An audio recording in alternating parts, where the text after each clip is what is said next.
Hello students, প্রবর্তন এবং ম্যাথমেটিক্সের পক্ষ থেকে তোমাদের সবাইকে স্বাগতম। আজকে আমরা বুয়েটেক্স আইআইটি সিরিজের এই ক্লাসে কণিক সংক্রান্ত খুবই সুন্দর একটা সমস্যা করব, যেই সমস্যাটা একই সাথে পরাবৃত্ত, উপবৃত্ত এবং অধিবৃত্ত সংক্রান্ত একটা সমস্যা। খুবই সুন্দর একটা সমস্যা। তো এই রিলেটেড বা এই সিরিজের অন্যান্য ভিডিওগুলো তোমরা যদি দেখতে চাও, প্লেলিস্টের লিঙ্ক কিন্তু আমি ডেসক্রিপশনে দিয়ে দিয়েছি, চাইলে আমার অন্যান্য ভিডিওগুলো দেখতে পারো। তো চলো আমরা সরাসরি প্রবলেমটাতে যাই। দেখো প্রবলেমটা একবার পড়ো কি বলছে। প্রবলেমটা বলছে যে X square minus Y square equals to 9 এই অধিবৃত্তের একটা স্পর্শক। অধিবৃত্তটা কিরকম? এটা কিন্তু একটা রেক্টেঙ্গুলার হাইপারবোলা, ঠিক আছে, আয়তকার অধিবৃত্ত। আয়তকার অধিবৃত্ত সম্পর্কে তোমাদেরকে একটা ইনফরমেশন দিয়ে দেই। আয়তকার অধিবৃত্তের উৎকেন্দ্রিকতা সবসময় √2 হয়, ঠিক আছে। আচ্ছা, যাই হোক, ওই ইনফরমেশনটা আমাদের এখানে লাগতেছে না, জাস্ট রিলেভেন্ট একটা ইনফরমেশন দিয়ে দিলাম। এই অধিবৃত্তের একটা স্পর্শক কি করছে? y square equal to 8x পরাবৃত্তকে a এবং b বিন্দুতে ছেদ করছে, ঠিক আছে। আচ্ছা, এরপর তুমি কি করছো? a এবং b বিন্দুতে স্পর্শক আঁকছো, ঠিক আছে। কার স্পর্শক? অধিবৃত্তে তো আর স্পর্শক আঁকতে পারবা না, কারণ অধিবৃত্তের স্পর্শকই পরাবৃত্তকে ছেদ করছে।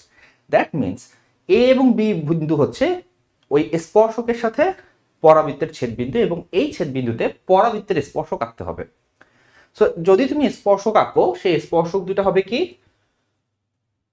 স্পর্শক আঁকা হলে স্পর্শক দুইটার ছেদবিন্দুর যে সঞ্চার পথ, সেই সঞ্চার পথটা একটা উপবৃত্তের সঞ্চার পথ হয়, উপবৃত্তের সমীকরণ হয়। এখানে বলেই দিছে যে তুমি যদি এইভাবে স্পর্শক দুইটার ছেদবিন্দুর সঞ্চার পথ নির্ণয় করো, সেটা হবে একটা উপবৃত্তের সঞ্চার পথ বা উপবৃত্তের সমীকরণ। সেই উপবৃত্তটা উৎকেন্দ্রিকতা কত? That is the question. তো তোমরা চাইলে এই জায়গায় এসে ভিডিওটা পজ করতে পারো, এবং তোমরা চাইলে ভিডিওটা নিজেরা সমাধান করার চেষ্টা করতে পারো। ওকে, সো এখন আমি সমাধান শুরু করছি। তাহলে ফার্স্টে আমরা একটু গ্রাফটা মানে ফিগারটা আঁকার ট্রাই করি। দেখো এইটা হচ্ছে কি একটা পরাবৃত্ত, ঠিক আছে। তাহলে এই পরাবৃত্তকে কি করছে? অধিবৃত্তের একটা স্পর্শক এ এবং বি বিন্দুতে ছেদ করছে। ধরা যাক এইটা হচ্ছে আমার সেই স্পর্শক, এটা হচ্ছে এ, এটা হচ্ছে বি। স্পর্শকটা হচ্ছে পরাবৃত্তের ছেদক। এখন এ এবং বি বিন্দুতে তোমাকে স্পর্শক আঁকতে হবে। কার উপর? পরাবৃত্তের উপর স্পর্শক আঁকতে হবে। তাহলে চলো আমরা স্পর্শক আঁকার ট্রাই করি। এখান থেকে এই একটা স্পর্শক এঁকে দিলাম, এখান থেকে এই একটা স্পর্শক এঁকে দিলাম। ধরা যাক এদের যে ছেদ বিন্দু, সেই ছেদ বিন্দুটা হচ্ছে এইচ কমা কে। এইচ কমা কে এই জন্য ধরলাম কারণ আমাকে সঞ্চারপথের সমীকরণ নির্ণয় করতে হবে, এবং নর্মালি আমরা সঞ্চারপথের সমীকরণ বের করার জন্য কি করি? এইচ কমা কে একটা ভ্যারিয়েবল পয়েন্ট ধরে নিই। তাহলে এখন আমাকে এই যে এইচ কমা কে বিন্দুটার সঞ্চার পথের সমীকরণটা নির্ণয় করতে হবে। আচ্ছা, একটা জিনিস খেয়াল করো, পরাবৃত্তের রেসপেক্টে, এই পরাবৃত্তের রেসপেক্টে এইচ কে এটা হচ্ছে একটা বহিস্থ বিন্দু। বহিস্থ বিন্দু থেকে এই যে স্পর্শকগুলা, এই স্পর্শকের স্পর্শ বিন্দু হচ্ছে এ বি। তাহলে স্পর্শ বিন্দু সংযোজক সরলরেখাকে আবার কি বলে? স্পর্শ জ্যা বলে, তাই না? তার মানে পরাবৃত্তের রেসপেক্টে এবিটা হচ্ছে গিয়ে একটা স্পর্শ জ্যা, যেটা অধিবৃত্তের স্পর্শক ছিল, সেটা পরাবৃত্তের রেসপেক্টে হয়ে গেল আমার স্পর্শ জ্যা। পরাবৃত্তের সমীকরণ আমার জানা আছে। তাহলে পরাবৃত্তের বহিস্থ একটা বিন্দু এইচ কমা কে থেকে এই পরাবৃত্তের স্পর্শ জ্যায়ের সমীকরণ আমরা নির্ণয় করতে পারবো, ঠিক আছে। পয়েন্টে পয়েন্টে বুঝতে হবে, ঠিক আছে। আমাদেরকে কিন্তু একটু ঠান্ডা মাথায় বুঝতে হবে যে এই পরাবৃত্তের রেসপেক্টে এই যে রেখাটা আমি আঁকছি, সেই রেখাটা হবে একটা স্পর্শজ্যা এইচ কমা কে বিন্দু সাপেক্ষে। তাহলে স্পর্শজ্যার সমীকরণটা বের করে ফেলি।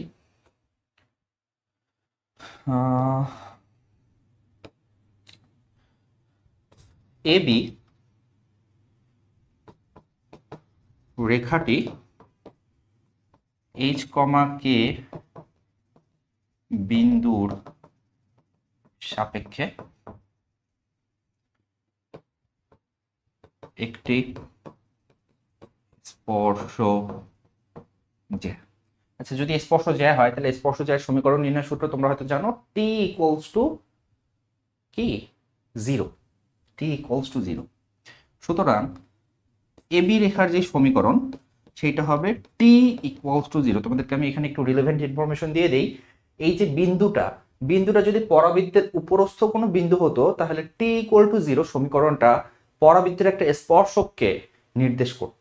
বাট যেহেতু এইচ কমা কে বিন্দুটা পরাবৃত্তের বহিস্থ একটা বিন্দু, সো এই টি ইকুয়াল 0 যে সমীকরণটা আসবে সেই সমীকরণটা হবে একটা স্পর্শ জ্যায়ের সমীকরণ। কিভাবে বের করে? ওয়াই স্কোয়ারের জায়গায় বসাতে হবে ওয়াই ওয়াই ওয়ান, এক্স স্কোয়ারের জায়গায় এক্স এক্স ওয়ান, এক্স এর জায়গায় X plus x one divided by two, Y এর জায়গায় Y plus Y one divided by two.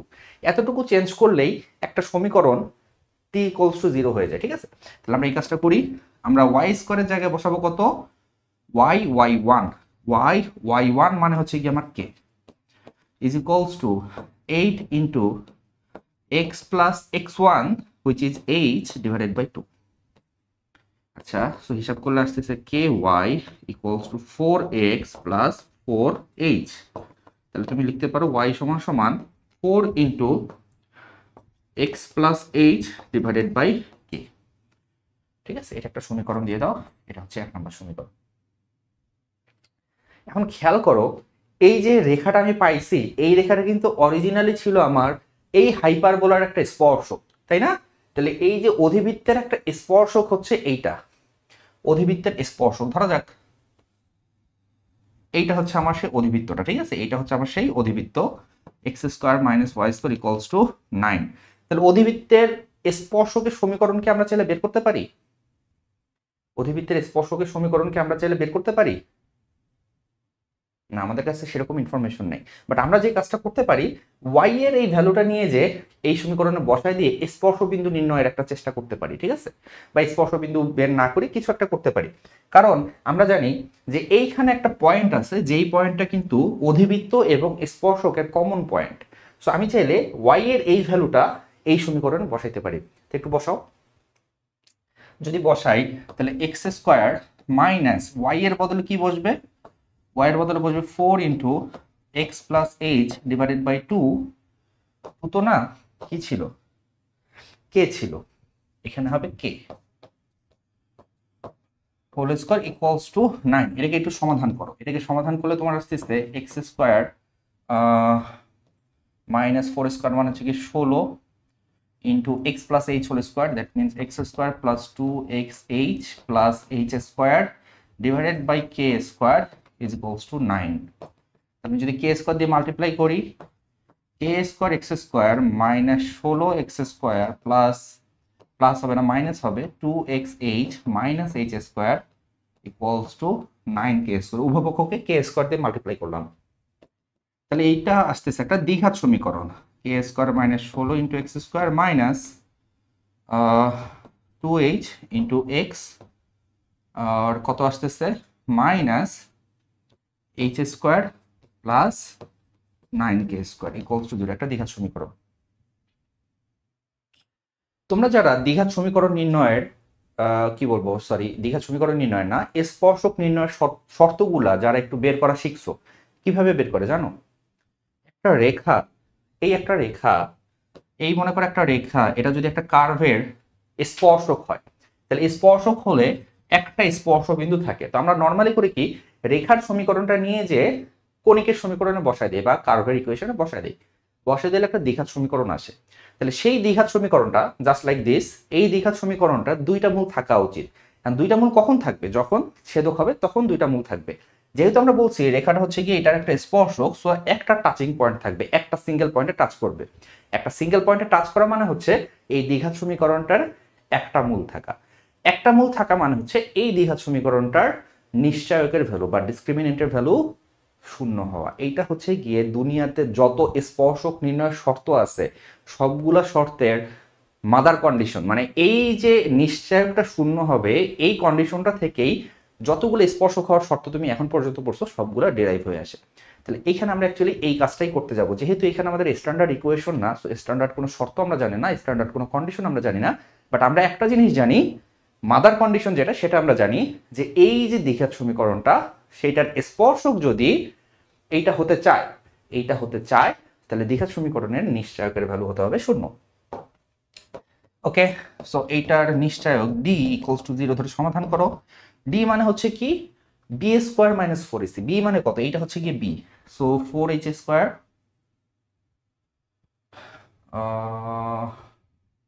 আমি তো ভুল করছি, 16x স্কোয়ার, 16 দুগুণে 32 হবে, এখানে 16 দুগুণে হবে 32 এখানে হবে 16 দুগুণে 32 XH, আর এখানে হবে কত, এখানে হবে -16 H স্কোয়ার। ঠিক আছে, এরকম হবে। তাহলে এখানে আসবে তোমার 32 আর এখানে আসবে 16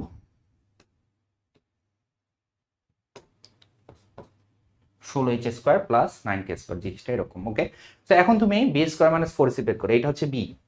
that mean 32H whole square, b square minus 4 into a মানে হচ্ছে কে স্কোয়ার মাইনাস 16, সি মানে কত, সি মানে হচ্ছে গিয়ে এই ভ্যালুটা, তার সামনে একটা মাইনাস আছে, সেই মাইনাস এবং এই মাইনাসও হয়ে গেল প্লাস, থাকতেছে কত 16H square plus 9K square equals to 0। So এটাকে একটু সমাধান করতে হবে আমাদের, সমাধান করি একটু। দেখো এইটা আমি কিন্তু আমাদের অ্যাডমিশনের কোশ্চেনের স্ট্যান্ডার্ড হিসাবে করাচ্ছি না, কোশ্চেনটা একটু লেংদি, বাট আমি শুরুতেই বলে নিচ্ছি যে এই একটা সিঙ্গেল কোশ্চেন তোমার উপবৃত্ত, পরাবৃত্ত এবং অধিবৃত্ত তিনটা জিনিসকেই টাচ করে। কোশ্চেনটা ইন্টারেস্টিং এবং যথেষ্ট কনসেপচুয়াল, দ্যাটস ওয়াই কোশ্চেনটা তোমাদেরকে করাচ্ছি। ঠিক আছে, এইটার একটা পার্ট হয়তো পরীক্ষার জন্য ইম্পর্টেন্ট হতে পারে, বা এইখান থেকে ছোট্ট একটা কনসেপ্ট হয়তো পরীক্ষার জন্য ইম্পর্টেন্ট হতে পারে, বাট সম্পূর্ণ অঙ্কটা যে এইভাবে আসবে বিষয়টা এরকম না। ওকে, সো 32 স্কোয়ার বর্গ করলে কত হয় বলো, 1024 H স্কোয়ার প্লাস, আমার মনে হয় 4 দিয়ে এটাকে একবারে ভাগ করে দেওয়া যেত, যেহেতু এখানে 4 আছে, 4 দিয়ে ভাগ করলে কত হয়, এটাকে 4 দিয়ে ভাগ করলে হয় 256, তো 256H স্কোয়ার, আর এখানে জাস্ট গুণ করে দাও, গুণ করলে কে স্কোয়ার 16H স্কোয়ার, তাহলে 16H square K square plus 9K to the power 4 minus 16 256, তাহলে 256H স্কোয়ার এবং প্লাস মাইনাস 16 গুণন 9 করলে কত হচ্ছে 244 না, 16 গুণন 9 করলে 144 হয়, সো 144K স্কোয়ার।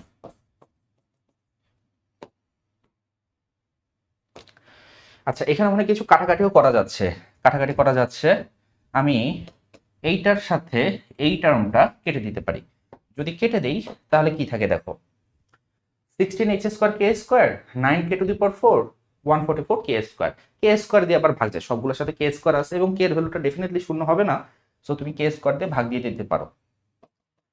ঠিক আছে, আচ্ছা, সো কে স্কোয়ার দিয়ে যদি ভাগ দাও তাহলে আস্তে আস্তে 16H square plus 9K square, এটাকে ওই সাইডে নিয়ে যাও, হয়ে যাচ্ছে তোমার 144। সো এটাকে তুমি যদি একটু সিম্পলিফাই করো, সিম্পলিফাই যদি করো তাহলে কি আসতেছে,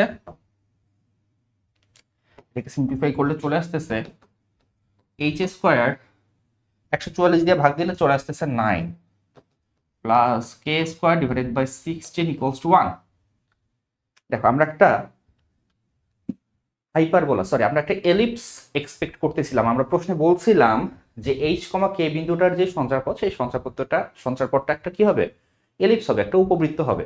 এবং দেখো মজা হচ্ছে, আমরা ফাইনালি যে ইকুয়েশনটা পাচ্ছি সেই ইকুয়েশনটা এইচ এর জায়গায় যদি এক্স বসাই, ওয়াই কে এর জায়গায় যদি ওয়াই বসাই, তাহলে কিন্তু একটা উপবৃত্তই হচ্ছে। সো তোমার সঞ্চারপথ যেটা, সেটা কিন্তু অ্যাকচুয়ালি চলে আসছে। সঞ্চারপথটা কত, সঞ্চারপথটা হচ্ছে এইচ এর জায়গায় এক্স বসাও, x square divided by 9 y square divided by 16 is equals to 1। প্রশ্ন ছিল এটার উৎকেন্দ্রিকতা কত, তো এটার উৎকেন্দ্রিকতা e, that is root over 1 minus 9 divided by 16, that means root over 7 divided by 16, 4, root over 7 divided by 4, that is our answer. তো আমার মনে হয় যে প্রশ্নটা খুবই ইন্টারেস্টিং একটা প্রবলেম, এবং যারা একটু প্রবলেম সলভিং করতে পছন্দ করে তাদের ভালো লাগা উচিত। ওকে, সো আমাদের একটা কোর্স আছে এইচএসসি 25-এর admission engineering admission program HSC 25-এর জন্য, যেখানে আমরা অলরেডি 3 সপ্তাহের ক্লাস শেষ করে ফেলছি, আমাদের 4র্থ সপ্তাহের ক্লাস চলছে। কোর্স প্রাইস কিন্তু খুবই মিনিমাম, মাত্র 1000 টাকা, এবং এইখানে কিন্তু আমরা সুন্দর সুন্দর কনসেপচুয়াল ম্যাথ করাই। শুধু যে কনসেপচুয়াল ম্যাথ করাই তা না, আমরা কিন্তু অ্যাকচুয়ালি বেসিকে বেশি ফোকাস করি। বেসিকে ফোকাস করার পর আমরা আমাদের কোশ্চেন ব্যাংক, আমাদের বইয়ের ম্যাথ অ্যাজ ওয়েল অ্যাজ কিছু অ্যাডভান্স প্রবলেম আমরা করাই। তো যারা আমাদের ভিডিওগুলো দেখো রেগুলার, যারা আমাদের কোর্স সম্পর্কে আগ্রহী, তারা চাইলে www.proborton.org এই ওয়েবসাইটে যেয়ে এনরোল করে ফেলতে পারো, অর এখানে একটা হোয়াটসঅ্যাপ নাম্বার দেওয়া আছে, এখানে চাইলে তুমি যোগাযোগ করতে পারো। ওকে, সো আজকে এ পর্যন্তই, আল্লাহ হাফেজ।